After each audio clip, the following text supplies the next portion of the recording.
Hi everyone, welcome back to my channel nursing tech Jyoti. सबको पता है एचजीपीजीआई का जो एग्जाम है वो आ रहा है नवंबर में। चलिए डिस्कस करते हैं उसके पीवाईक्यू। सबसे पहला जो क्वेश्चन है वो क्या है, which of the following route provides the fastest absorption of a drug. It means drug को एब्जॉर्ब करने के लिए सबसे फास्टेस्ट रूट कौन सा रहता है। ऑप्शन है इंट्रामस्कुलर, बी सबक्यूटेनियस, सी इंट्रावीनस या फिर ओरल। आप भी अपना आंसर मेरे को कमेंट में जरूर करना। सो यहाँ पे जो आंसर है that is intravenous. Guys intravenous जो रूट होता है वो जल्दी से एब्जॉर्प्शन करता है, डिलीवर करता है medication directly into the circulation, मतलब ब्लड में, और गाइज प्रोड्यूस करता है इमीडिएट इफेक्ट को। नेक्स्ट क्वेश्चन है, what is the normal central Venus pressure. Guys बहुत बार नॉर्मल वैल्यू पूछी जाती है, जरूर पढ़ के जाया करो।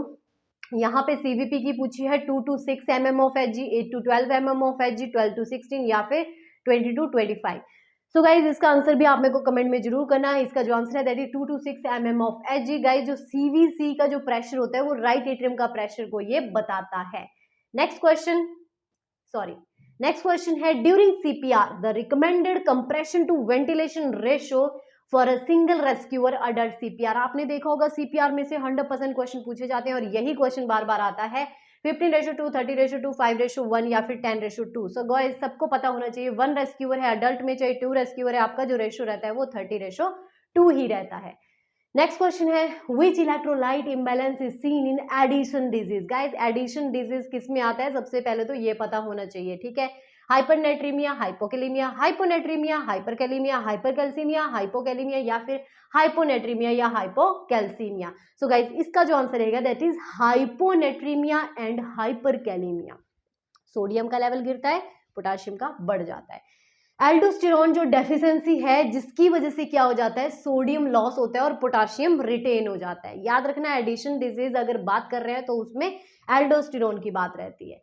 नेक्स्ट क्वेश्चन है, the characteristics ECG finding in hypokalaemia. बहुत बार इलेक्ट्रोलाइट इंबैलेंस से आता है कि कौन से ईसीजी चेंजेस आएंगे। यहाँ पे हाइपोकेलेमिया से क्वेश्चन पूछा है। ऑप्शन है tall T wave, flatten T wave and U wave, ST elevation या प्रोलॉन्ग पीआर।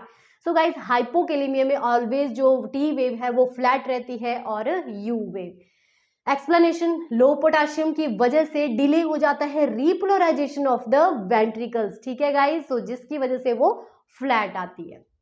नेक्स्ट है, which infection is transmitted by the Aedes mosquito. कौन सा एडीज मॉस्किटो के थ्रू ट्रांसमिट होता है, मलेरिया, फ्लेरियासिस, डेंगू फीवर या कालाजार। सो गाइस इसका जो आंसर रहेगा that is dengue fever. Next question, in a patient with burn the most important initial nursing action. Burn अगर किसी को हो गया तो सबसे पहले आप क्या करोगे।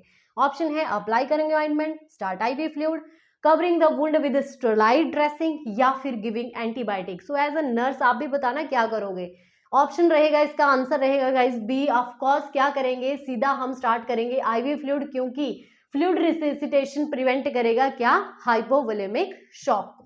नेक्स्ट आता है, which hormone is responsible for milk ejection reflex. Guys दो चीजें होती है, एक होता है मिल्क प्रोडक्शन और एक होता है मिल्क इजेक्शन। सो यहाँ पे क्वेश्चन पूछा है मिल्क इजेक्शन का, क्या आंसर रहेगा, प्रोलैक्टिन, एस्ट्रोजन, ऑक्सीटोसिन या फिर प्रोजेस्टेरोन। सो आंसर रहेगा इसका ऑक्सीटोसिन, जो क्या करता है, मिल्क इजेक्शन का काम करता है। Next question, the normal Apgar score at 1 minute in a healthy newborn baby is usually 4 to 5, 6 to 7, 8 to 10 या 10 to 12। सो ऑफकोर्स पता होना चाहिए जो अपगार स्कोर है वो 10 रहता है नॉर्मल। सो 8 to 10 के बीच में अगर किसी भी बच्चे का आ रहा है that is normal finding. Sorry. Next question है, the nurse uses the Fowler position primarily for. Fowler position 90 degree पे अगर पेशेंट को हम रख रहे हैं तो कौन सा इसका पर्पज रहता है, preventing pressure ulcer, improve lung expansion, relieve urinary tension या प्रिवेंटिंग एस्पिरेशन। आंसर जरूर पता होना चाहिए क्योंकि पोजीशन से ऐसे क्वेश्चन जरूर पूछे जाते हैं। सो इसका आंसर रहेगा बी, क्या है गाइस, जो लंग्स का एक्सपैंड है वो ज्यादा बढ़ जाता है, ठीक है, जिसकी वजह से वो अच्छे से सांस ले सकता है। नेक्स्ट क्वेश्चन है, which of the following is the feature of hypovolemic shock. It means जो फ्लूइड है वो कम हो गया है बॉडी में, क्या साइन आएगा, bounding pulse, bradycardia, hypotension and tachypnoea, hypertension या ब्रेडिकार्डिया। सो गाइज इसका जो आंसर रहेगा हाइपो। कभी भी चीजें घटती हैं तो चीजें बढ़ जाती हैं, हाइपोटेंशन के साथ साथ क्या हो जाएगा, टैकीकार्डिया हो जाएगा, मतलब हार्ट रेट बढ़ जाएगा। नेक्स्ट क्वेश्चन है, oxytocin drip must be monitor carefully to prevent. Oxytocin की अगर ड्रिप चल रही है तो उसको हमें देखना क्यों चाहिए बार बार? Hypertension, uterine rupture, retained placenta या पॉलीहाइड्रोमिनास? ऑफ कोर्स जो ऑक्सीटोसिन है वो करता क्या है? यूट्रस की कॉन्ट्रैक्शन करता है, उसकी वैल्यू देखते रहनी है। क्यों? ताकि यूट्राइन रप्चर ना हो। ठीक है, नेक्स्ट क्वेश्चन है गाइज आपका, which PP item is remove first after sterile procedure? Sterile procedure किया उसके बाद सबसे पहले क्या उतारते हैं?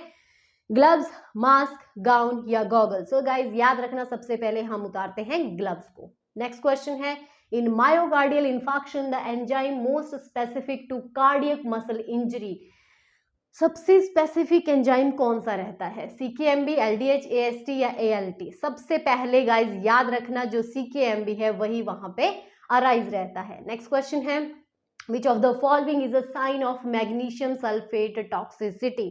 ऑप्शन है hyperreflexia, oliguria, increase urine output या फिर टैकिकार्डिया। सो MgSO4 की अगर टॉक्सिसिटी हो जाए सो गाइस सबसे पहले ओलिगोयूरिया, इट मींस जो यूरिन आउटपुट है वो डिक्रीज हो जाती है। नेक्स्ट आता है, दैट्स इट गाइस। सो ये रहते हैं आपके SGPGI का part 1। Next part next video में। उससे पहले नर्सिंग टेस्ट ज्योति को सब्सक्राइब करना ना भूलें और जो बेल आइकन है उसको जरूर प्रेस करें ताकि आपको टाइम टू टाइम नोटिफिकेशन मिलती रहे। Thank you, keep sharing, keep supporting.